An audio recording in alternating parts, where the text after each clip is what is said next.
As POV, may mahal kayong babae. Asawa at anak nyo na ayaw nyo naman siguro mangyari ito sa kanila. Please lang, wag kayong magtatangka na gawin ito sa akin. Isipin nyo, maaari din naman ako magsuplong sa pulis. Kilala ko kayo, mga mukha nyo. Siguradong hindi ko makakalimutan. Kahihiyan din ng pamilya mo, Miss Talia, kapag nalaman ng lipunan na ang Miss Universe na nag-uwi ng kanyang corona ay ginusto na lamang pumasok sa isang gangbang. Saka sila nagtawanan. Sa mga lumalabas sa bibig nila, sino naman ang hindi matatakot? Dalhin niyo na siya! Bitawan niyo ako! Sakto lang kapag nakabalik kami sa hotel mo, siguradong babaliktad ng mundo. Kami itong lalandiin mo. Yun bang dala na pinainom nila sa akin? Bitawan niyo ako, sabi! Nagpupimiglas ako. Ngunit sa ngayon, baka makukuha pa siya ng atensyon. Takpan yung bibig ng babaeng yan. Sa palitan nilang nilagyan ng busal ang aking bibig. Natagalan bago sila nagtagumpay. Sana talaga dumating si Kuya Ano. Pero habang tumatagal, parang nawawalan na ako ng pag-asa. Bakit, Miss? Akala mo ba may darating na tulong sa'yo? Huwag ka nang umasa. Magpaubaya ka na lamang sa amin para hindi na lumalang sitwasyon mo. Basang-basa na ng luha ang mukha ko. Pero ang mga lalaking ito, pagdating sa perang makukuha nila, wala na sa kanilang isipan ang salitang awa. Binuhat na ako ng isang lalaki na parang isang sakong bigas. Ginagawa ko pa rin talagang makakaya ko na pumiglas dito, ngunit ang natanggap ko, kamanyakan hinampas nila ang puwetan ko. Patuloy na umagos ang luha sa aking pisngi.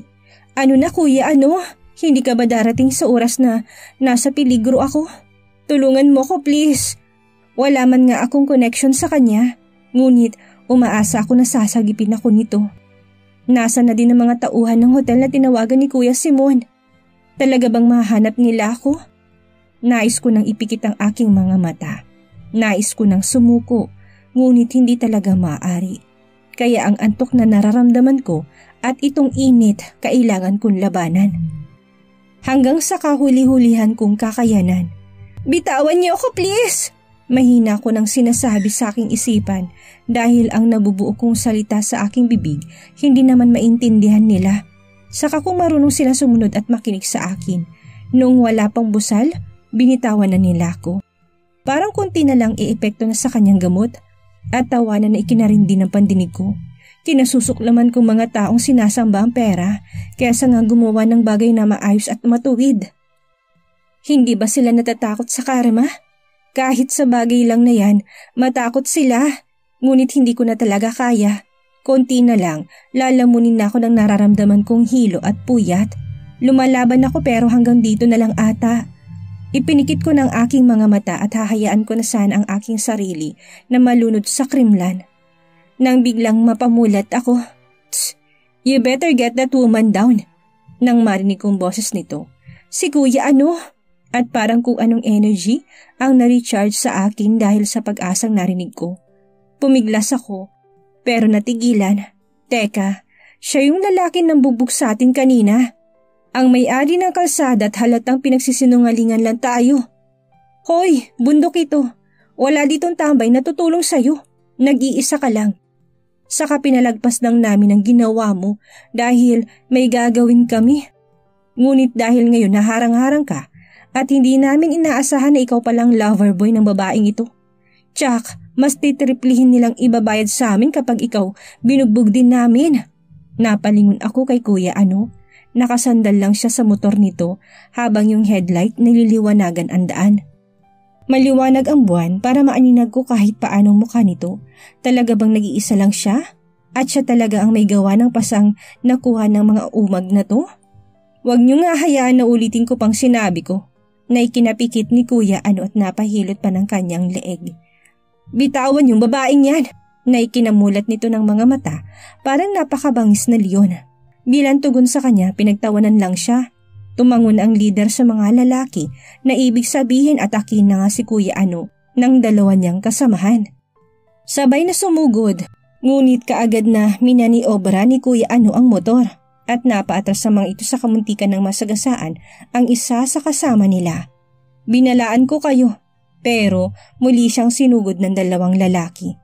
Nakakamanghalang dahil unang atake nang isa kaagad niya napigilan at walang awa na pinilipit ang kamay nito para iharang sa susunod na umatake ang katawan. Ang masama pa, sinipa ito ni Kuya Ano para pareho yung dalawang sumugod sa kanya, sumadsad sa may kalsada. Patay ka sa akin na may hawak sa baliw na babaeng yan. Titig niya sa aking direksyon. Nakakatakot siya. Parang sanay na si Kuya Ano makipagbasagan ng ulo. At walang takot nga nang lumapit si Kuya Ano sa may buhat sa akin. Ngunit hinarang naman siya ng pinaka-leader ata sa apat na ito. Hindi naman napaatras si Kuya Ano sa katapangan ng lalaki. Hinarap ito ng mahusay at mapapapikit ka na lamang sa ginawang pag-atake ni Kuya Ano dito. Yung tipong akala mo hindi kikilos kaagad ang kamao niya, pero bumagsak na nga kaagad ang leader. Sumugod ulit sa kanya yung dalawang pinatumba niya. Ako pumipiglas ulit hanggang sa ibinaba na nga ako ng demonyong ito. Diyan ka lang. Masakit yung pagbagsak ko sa lupa, pero mas mabuti nang ibinaba na ako, hindi ba? Sumugod ito kay Kuya Ano. 3 versus si Kuya Ano? Kakayanin kaya niya? Sa nakikita ko, kinakaya naman ni Kuya Ano. Tinatamaan na siya ng mga kamao nito, ngunit hindi basta-bastang bumabagsak. Nakita ko yung leader biglang may inilabas sa kanyang bulsa. Patalim. Nakatitig ito sa direksyon ni Kuya Ano at susugod. Kuya Ano! Talia! Kailangan mo siyang tulungan. Manganganib siya. May kahoy akong nakita at kinuha ko yun. Kahit umaalo ng paligid, ipinikit ko ang aking mga mata at tumakbo para pigilan yung leader. Kaagad kong pinalo sa ulo nitong kahoy, ngunit hindi ito natinag. Nakuha ko ang atensyon nito at pinakita nga sa akin ang hawak niyang kutsilyo. Napatras ako dahil ako na itong target niya. Kapag hindi namin maayos na gawa ang utos ni boss, mamamatay din naman kami. Ngunit halata naman na ayaw na magiging asawa mo, miss, na magpakasal sa'yo. Kaya niya ito pinapagawa sa'yo. Nais akong ipapatay na mapapangasawa ko? Oo, dahil napakalandi mo para magkaroon ka ng lalaking kagaya niya.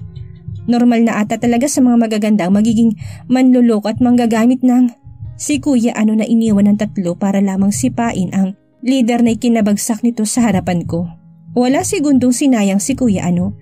Bigla nitong hinablot ang kamay ko at tumakbo na nga kami para makatakas sa mga armadong yun. Nang nahihirapan ako na sundan ang lakad niya, kamuntik na din akong madapa. Bigla ako nitong binuhat at kahit nahihirapan siya, nakarating kami sa pinakatuktok ng bundok. Binitawan niya ako. Hingal na hingal siya. Napapahilot ako sa aking ulo. Lumalala ng hilong nararamdaman ko. Pakiramdam ko lumilipad na ako. Namalayan ko na lamang. Nais ako ni Kuya Ano na mag-piggy ride sa kanya.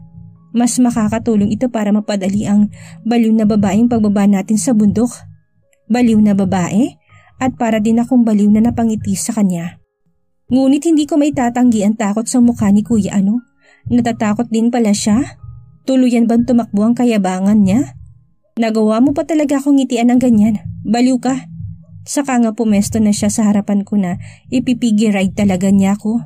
Tinanggap kong tulong niya at alam ko na ligtas ako sa lalaking ito. Kesa kanina.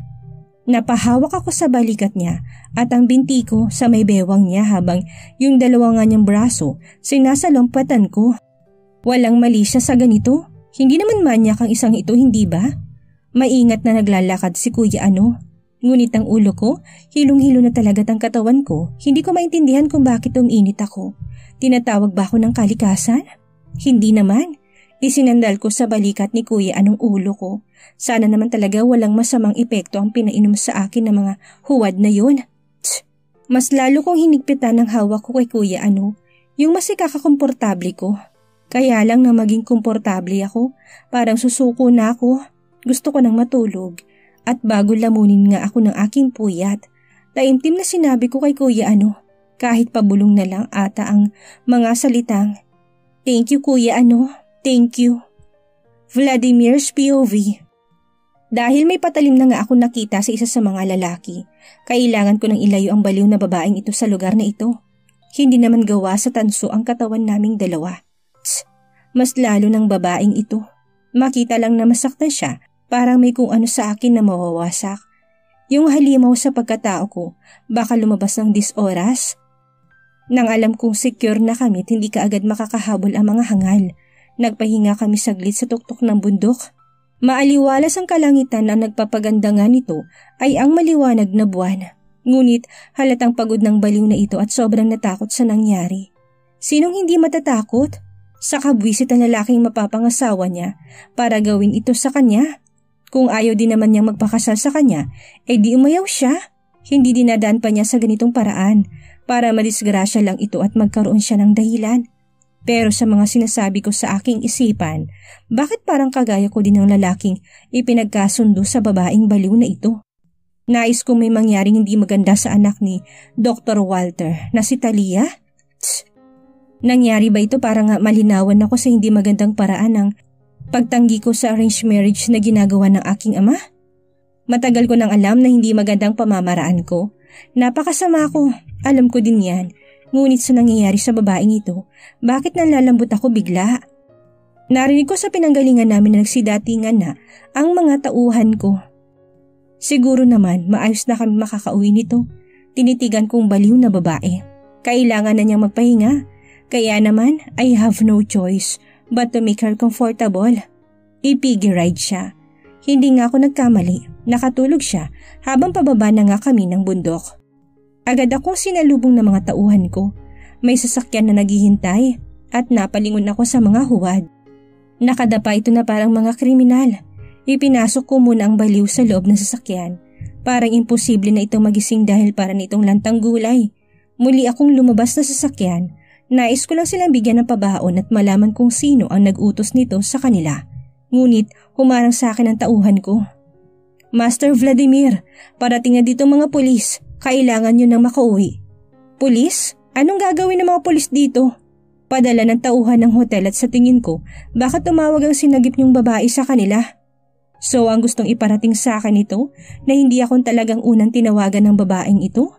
Hindi nga sa kalayuan narinig ko ng sirena ng pulis. Kaya naman bumalik na ako sa sasakyan. Tulog na tulog pa rin ang baliw. Ang mga tauhan ko nang bahala para takpan ang totoong nangyari. Alam nila na nais kong hindi madamay sa gulo ang pangalan ko at lalo na kung sino man ang baliw na babaeng ito. Hindi ko nakasalanan kung tuluyan na nga nakapasok sa mundo ko ang estrangherang ito. I asked for a sign na kapag pinag-cross pa ng tadhana ang landas namin, hindi ko na siya pakakawalan.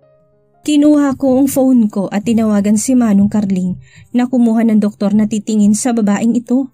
Saka sigurado na din ako na nais kong makuha ang impormasyon at detalye tungkol sa kanya. Pero nang lumingon ako ulit sa babaeng katabi ko, napamulat ito ng kanyang mga mata. Pisngi nito namumula, halatang bigla na lamang nalasing. Ngumiti ito sa akin, ngiting ng aakit. Mukha ng babaeng nasa paningin ko ngayon, parang sinapian ng kung ano. Ngunit lalong lumaki ang mga ngisi nito sa kanyang labi. Para siyang namimilipit na parang nahihiya. Ngunit may nais itong gawin sa akin. Dahil hindi ako komportable sa ginagawa niya, tinakpan kong mga mata nito. Mga mata niya na bigla na lamang lumagkit. Pero malalandi niyang tinanggal ang palad ko sa kanyang mga mata at hinawakan ito, saka hinalikan itong kamay ko. Sa ginawa niya parang bigla na lamang akong hindi makakilos. Nagulat ako. Lalong lumaki ang mga ngiti niya. Sa kadalawa ng kamay ang ginamit nito para tuluyan ang hilain ako palapit sa kanya. Hindi, siya ang tuluyan na nakalapit sa akin at bigla na lamang inupuan ang aking kandungan. Sa nangyayari para akong binuhusan ng malamig na tubig. Anong ginagawa ng babaeng ito? Inaakit man niya ako? Hanggang sa napalunuklaway na lamang ako dahil dinadampian ito ng kanyang daliri ang aking labi. Pinaglalaroan niyang sandata ko hanggang sa bigla na lamang bumaba ang kanyang mukha sa aking labi. At ako nagmukhang tanga at hinayaan na lamang ang aking sarili na maging estatwa sa nangyari. Idinampi niya ang kanyang labi sa akin, nakapikit ang mga mata. Akala ko it is a smack kiss lang, pero nang umangat ang paningin niya sa akin para tingnan ang reaksyon ko. Tuluyan na niyang pinikit ang kanyang mga mata at tinangkin ang aking labi. Kamay nito pumulupot na sa aking leeg. Kaya naman hindi ko namalayan ang sarili kong tuluyan na ring nahulog sa nangyayari. Kamay ko nasa likuran niya at tuluyan ng umalab ang halikan na nangyayari sa pagitan naming dalawa. Walang nagpapaawat sa amin para kaming nilamon ng kung ano. Sa sitwasyon na ito, tuluyan na ding nabingwit ng babaeng ito ang sandata ko. May kung anong gutom ang meron sa akin na nais ko ngang kumawala sa akin. Kamuntik na siyang madisgrasya sa mga humahabol na mga lalaki sa ngayon. Ngunit hindi ko akalain na sa akin palang babaeng ito madidisgrasya. Isinandal ko siya sa tagiliran ko at naputol ang halikan namin. Tinitigan ko siya sa kanyang mga mata. Hindi ako ang unang kumilos para mangyari ito sa kanya. Huli na para pigilan niya ako. Hindi na nga ako nag-isip. Tuluyan ko na ring inangkin ang labi niya. Naging malikot ang mga kamay naming dalawa. Inisa-isa na niya ang butones ng aking damit. Aaminin ko, may apoy sa kanyang mga mata at tuluyan ding nagising ang akin. Gusto niyang may mangyari sa pagitan namin. Napangisi ako sa kanya. Kung ganoon, pareho talagang hindi matutuloy ang arranged marriage naming dalawa. Kaya ko siyang ipaglaban at kung sino man ang lalaking ipinagkasundo sa kanya, alam kong walang kalaban-laban ito sa akin. Tungkol sa kagustuhan namin ng aking ama na ikasal ako sa pamilyang Montejo, ang una niyang dahilan ang magkaroon siya ng apo. Maaari din naman makapagbigay ng apo ang babaeng ito, hindi ba? Hanggang sa tumigil na nga ang sasakyan sa harapan ng pamamahay ko. Matatamis ang kanyang labi, parang magdalawang isip ako na bitawan yung saglit. Kaya nagtagal pa kaming dalawa sa loob ng sasakyan. Pinipigilan ko ang aking sarili na hubaran siya. Kahit ako hubad na nga ang aking pantaas, willing na willing ang babaeng ito na may mangyari sa pagitan naming dalawa. I mean, she initiates this first. At sino namang lalaki ang tatanggi? Ngunit naalala ko lang na ilang beses na akong inakit ng mga ilang babae. At kung minsan nakatihaya na sila sa higaan ko, pero wala akong pinansin sa kanila. Bakit ganitong tama ako sa babaeng ito na bigla na lamang sumulpot sa mundo ko? Binitawan kong labi nito at bahagyang inilayo ang aking mukha sa kanya. Uhaw na uhaw ang kanyang mga mata, para siya nagmamakaawa sa akin na gawin ito sa kanya. Seryoso ka ba sa ginagawa mo? Mahina at masuyo kong tanong sa kanya, at ang itinugon niya isang ngiti na kinumpirma na nais niya nga ito. Saka napangisi ako. Nagising ako sa nangyayari.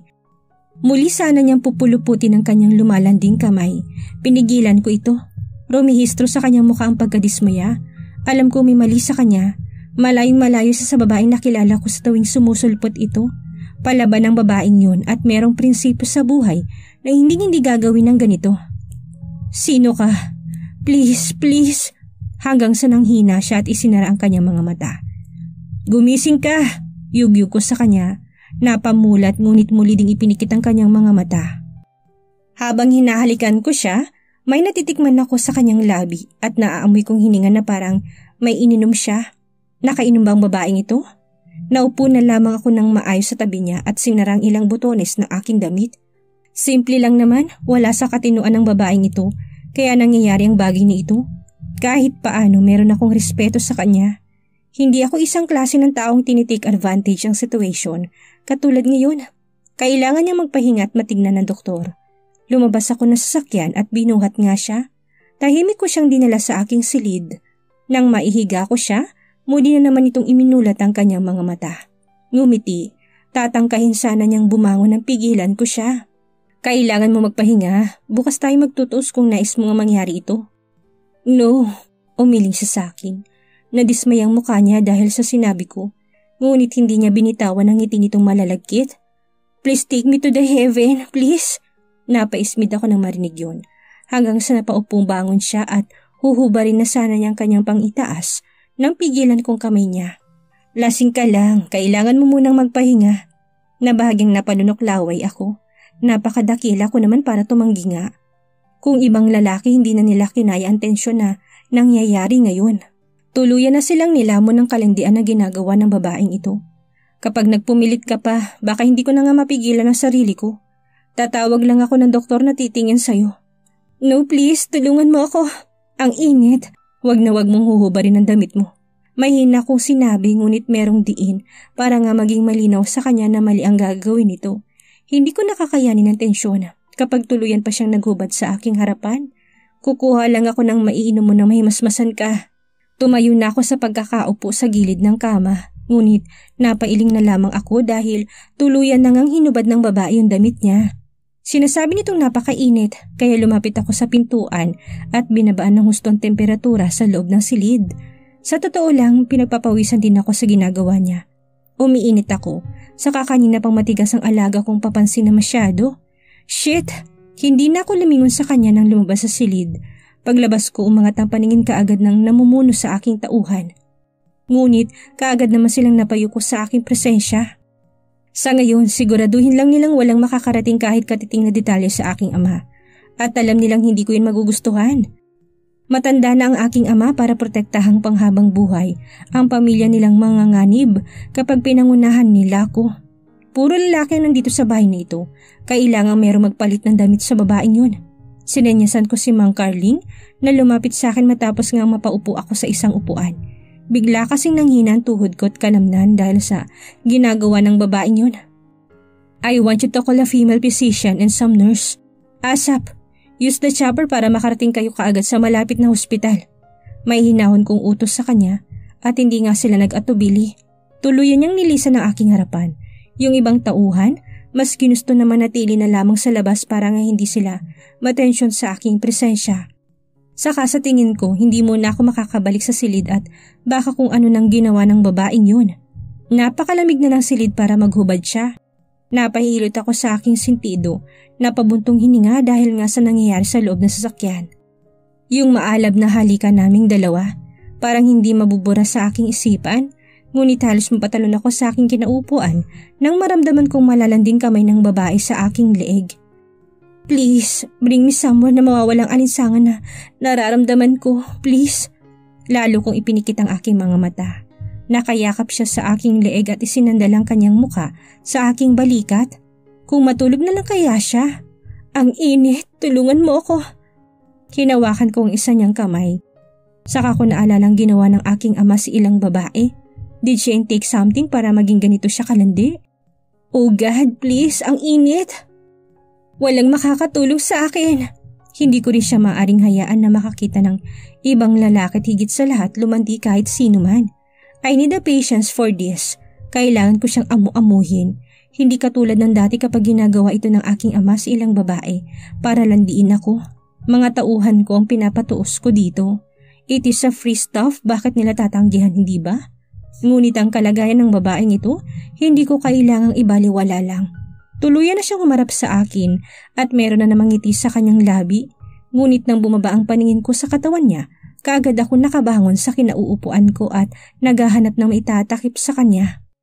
Kaya naihubad ko ang aking damit at pinulupot ito sa kanyang masela na bahagi, saka hindi ko na malaya na napayakap ako sa kanya. Ang lakas ng gamot na pinainom sa babaeng ito. Isa lang na gamot ang alam ko napaka-epektibo para mangyari ito sa isang tao. Ang gamot na ipinagawa ng aking ama para mawala din ako sa tamang pag-iisip at may gawin sa isang babae. Ngunit napakaingat ko para maiwasan at mahulog sa patibong ng aking ama. I make sure na walang masisilip ang mga tauhan ko sa labas. Lintik lang kung bakit nangyayari ito sa babaeng ito. Kukuha tayo ng malamig na maiinom mo. Saka pumulupot naman siya sa akin. Wag na wag mong papansin, Vladimir, ang nangyayari sa kanya. Wag na wag kang manghihina. Respeto at hindi dahil natatakot ako sa nangyayari sa amin. Kung hindi respeto sa babaeng ito, wala siya sa kanyang sarili. Payakap ko siyang dinala sa harapan ng fridge. Binuksan ko at kumuha ako ng malamig na maiinom para sa babaeng ito.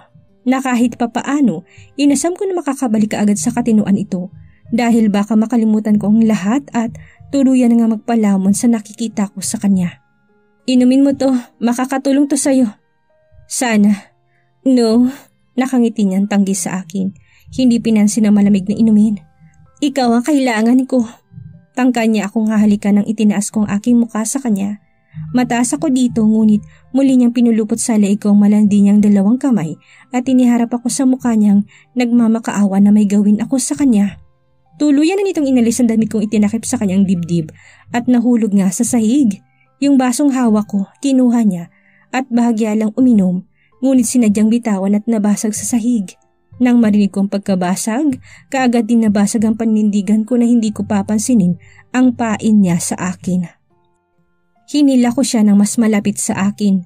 Magkadikit ang aming katawan, lalo akong nalasing sa mga mata niyang nang aakit at ang labi nitong nakakauhaw. Inangkin kong labi niya. Niyapos ang kanyang katawan saka nga binuhat ito. Masuyong nakayakap sa aking leg ang mga kamay niya. Hanggang sa tuluyan na nga kaming dinala ng aking paa pabalik sa aking silid. Para kaming gutom na gutom sa labi ng isa't isa. Inihiga ko siya sa higaan at tuluyang pumatong sa kanya. Ang namumula niyang pisngi, ang katawan niyang nakalatag para sa akin. May kakayanan pa ba akong talikuran ng sitwasyong ito? Tsk, dito nagkakamali ang stranghera. Lalaki din naman ako kahit paano. Ngunit kung ano man ang mangyari sa aming dalawa, panindigan ko. Talias POV. Bahagyang napamulat ang aking mga mata. Dahil ba sa pakiramdam na nasa langit ako? Nakahiga sa ulap at hindi ko nga maramdaman ang katawan ko. Alam ko may kung anong nakapatong sa akin. Ngunit hindi ko ito ininda dahil nakayakap ito. Hanggang sa tuluyan ko na nga binuksan ang aking mga mata. Nakabukas ang terrace at sumasayaw sa hangin ang kortina. Napakasariwa ng hangin. Maliwanag din na nakikita ko sa labas at maliwalas ang kalangitan. Uunatin ko na sana ang aking mga kamay para bumangon nang biglang hindi ko magalaw ang binti at kamay ko. Hanggang sa mapatitig ako sa may kisame. Ang chandelier na ito, pamilyar sa akin. Oo, pamilyar sa akin, saka ang silid at ang amoy. Na nandito ba ako sa bahay ni Kuya ano? Silid niya to eh, parang nandito ako. At ang tanong kong yun, sapat lang maalala ko kung ano ang nangyari. Sumama ako sa beach party at yung mga kasamahan ko, estranghera at estranghero sa akin. Tapos, napainom ako sa totoo lang, hindi dapat ako nagpadalos-dalos na uminom. Saka ko naalala din kung anong nangyari sa kagubatan. Hinahabol ako ng mga lalaking may gustong gawing masama sa akin. Kaya napabalikwas ako ng upo. Ngunit nalaki ang mga mata ko dahil, ano to? May lalaki akong katabi? Dahil nga sa biglaan kong pag-upo, hinila nitong kamay ko at napahiga ulit ako. Isiniksik niya ako sa kanyang dibdib. Diyos ko po, anong pinasok ko? Saka na nung balik sa aking isipan na tinawagan ko si Kuya Simon at ang huli kong alas, si Kuya ano? Para lang makatakas sa kami ng mga masasamang taong yun. Ngunit sino itong yumayakap sa akin? Nanginginig ang katawan ko na alamin. Ngunit ang amoy nito, familiar din sa akin. Meron akong idea kung sino. Ngunit ayoko yung idea na may nangyari sa aming dalawa. Diyos ko po! Pumasok ako sa gulong ito tapos mandadamay pa ako. Yung amoy niya, yung abs nito nakita ko noong mabasa ito para nga saklolohan ako. Umangat ang paningin ko at halos tuluyan na nga akong naligo ng malamig. Si Kuya ano? At napapikit ako dahil parang agos na rumagalas ang tubig na pinakawalan sa dam ang alaala ko ng gabing may nangyari sa amin. Oh my God! Anong ginawa mo, Talia? Madadami siya. Dahan-dahan ko nang inalis ang bisig niya sa akin.